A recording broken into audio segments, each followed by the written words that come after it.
ऊस सगळीत हंगाम सुरू होऊन 40 दिवस उलटले आहेत. 129 कारखान्यांनी 2,000 कोटींची FRP थकवली आहे.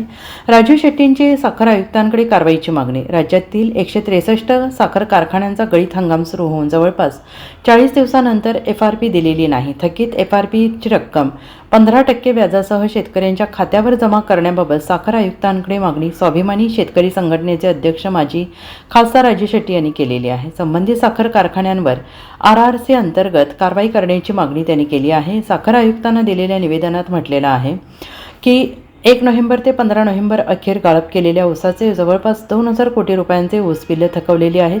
राज्यातील साखर कारखान्यांचा गळीत हंगाम 1 नोव्हेंबरपासून सुरू झालेला आहे. राज्यामध्ये चालू वर्षीच्या गळीत हंगामात 163 साखर कारखान्यांनी 15 नोव्हेंबर अखेर जवळपास 1,10,00,000 टन ऊसाचे गाळप केलेले आहे. त्यापैकी 34 साखर कारखान्यांनी 100% FRP अदा केलेली असून 129 साखर कारखान्यांकडे जवळपास 2,005 कोटींची FRP थकीत आहे. त्यांनी म्हटलं आहे की मुख्यमंत्री देवेंद्र फडणवीस यांनी सर्वोच्च न्यायालयात एकरकमी FRP विरोधात आव्हान याचिका दाखल करून ऊस उत्पादक शेतकऱ्यांना 3 टप्प्यात FRP अदा करण्याची मागणी केली आहे. याचिकेची सुनावणी सुरू असून गेल्या 17 डिसेंबर रोजी पुढील सुनावणी आहे. 9 नोव्हेंबर रोजी झालेल्या सुनावणीमध्ये राज्य सरकार, साखर संघ तसेच राज्यातील साखर कारखान्यांनी उच्च न्यायालयाच्या निर्णयास स्थगिती देण्याची मागणी केली. मात्र सर्वोच्च न्यायालयाने स्थगिती न देता पुढील आठवड्यात तातडीनं सुनावणी ठेवलेली आहे.